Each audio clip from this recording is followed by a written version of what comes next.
cost of goods, cost of labor, cost of technology. Those are the things that are not getting talked about. And I think this is kind of sets the stage for our next article, which is the real Bidenomics on America's small business. Yeah. And the reason that this is important, just to set the stage, 70% of the U.S. economy is driven by small to medium-sized enterprise. So 99.9% of businesses are small. 98% have fewer than 100 employees. Say that again.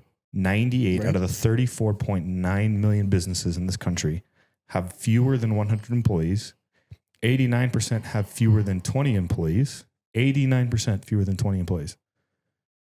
With small business jobs accounting for 46.8% of the jobs in the U.S. small business, and they employ 61.2 million Americans. Yeah. So that's the real take. Forget all your magical bullshit that you guys put up on how the market's doing. This is the real take. The people who are in these jobs and running these companies are the ones who are actually experiencing inflation. And when they run consumer confidence reports and all that crap, they're not talking to these people. So what we're about to talk about is incredibly important. It's a real story coming from a real entrepreneur who's facing these challenges in real time. Right. And you guys can probably relate. So it comes by way of, Wall Street Apes was the source on X platform. If you scroll down, Cole, you'll see the video here. It's minute 45. Minute 45, important listen. Let me just give you my take on the economy as a small business owner. Here's why I'm worried. I own a coffee shop with a friend. We've been in business together 11 years. At the height of it, before COVID, we had 3 coffee shops. Now, we lost 2 of those during COVID, but we came out of it okay with our flagship store that's been in business for 11 years, and our company's debt-free. And I'll say this, I'm more worried about business now than ever, because I've seen my sales continue to increase year over year for the last 11 years straight. I have less debt as a company than I've ever had. It's still mostly owner-operated. But because of the cost of products and the inflation in taxes and the inflation in banking fees and the inflation in payroll, my profits are shrinking as my sales increase. And my employees are strained because they need to make more money to pay for everyday things, and I can't afford to give them a raise. I also can't afford to raise prices because the consumer is tapped out and my prices are already higher than they should be because of all these things. So as it gets worse and worse, my sales are increasing and my profits are doing this. The reason I'm so concerned is because I truly believe the consumer is tapped out, and soon those sales numbers are going to start to plummet. And as those sales numbers start to plummet, it's going to be game over for every small business in America. I'm already seeing it happen all over town where I'm operating. I'm seeing restaurant after restaurant after restaurant close their doors. I've seen 3 in the last month that have been in business just as long as I have throw it in and say we can't do this anymore. So my perspective is from that of a small business, and I'm telling you, it's my opinion that this economy is in grave danger and that we are on borrowed time. That's just my personal opinion. Do with that what you will. So yeah, it's definitely getting harder there. Now to play devil's advocate. Yeah. I will say that what got you there won't keep you there. The market is always going to shift. And I am seeing the biggest opportunity for entrepreneurs today is in digital marketing because nobody is doing it. The first thing they cut is their budget on marketing. So the inventory has opened up and it's incredibly affordable to do it. I mean, I'm talking thousands of impressions for hundreds of dollars, even millions of impressions that are there to be had, especially for a local business owner, knowing that your target audience is probably going to come within a 10-mile radius. Yeah. And it's just not happening. So yes, things are more challenging. Yes, things are more expensive. There's no denying that.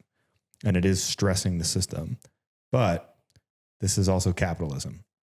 This is what makes entrepreneurship great, is the game will change. The only rule to the game is to keep the game going. Yeah. I mean, it sounds like he's saying, though, that the game, the arena is about to crumble in and of itself. Yes, but people will still spend money. People are still going out to eat. They're just demanding a higher quality. They have greater expectations. Correct. So just being the cheapest option isn't necessarily the answer, right? No, That's just a race to the bottom. For sure. So you can charge more. You can be a higher, more expensive product, and you can deliver it better and you can deliver it faster, right? People are ultimately buying into the brand, especially like a coffee shop, a local coffee shop like that. Well, So- what's interesting though is because like I think part of why we can see that the ability to move that way is just based on our experiences and then the arenas we play in. But if you think about a lot of these small businesses that have less than 20 employees, less than 100 employees, the different parts of America that they're in, I think that's part of why it's so concerning, because I think some of their agility and acuity to understand how the game needs to be adjusted and being played, I think many people are behind. Well, and we've talked about this on previous podcasts that cheap money allows bad ideas to persist. Right. And so for the last, we'll say prior to COVID, it's actually been pretty easy to be in business, right? To be out there and put a product out there. You could be relatively successful. Debt was cheap. Cost of capital was cheap. It wasn't hard for you to get into the game and sustain and give yourself enough time and runway. Right. And now as the margins shrink, so does the leeway. Correct. And the ability for you to be dynamic and shift and pivot and do things necessary to drive the business forward.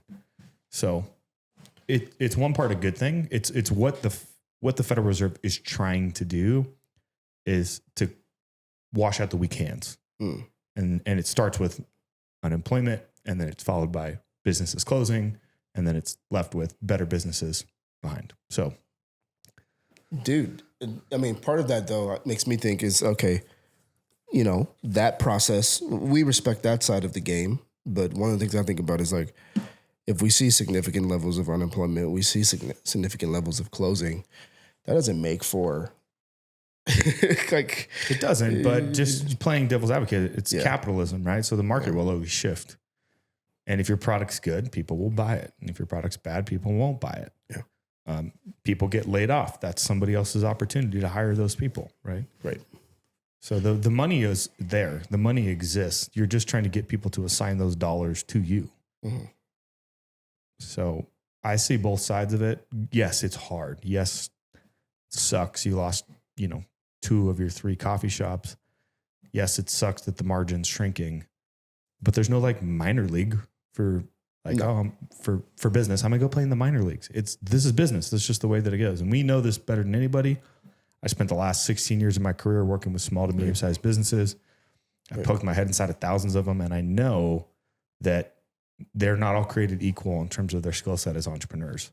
Correct. And so the market's shifting and you got to adapt. You have to do something. And the greatest opportunity that you have right now, in my opinion, is to be a better marketer.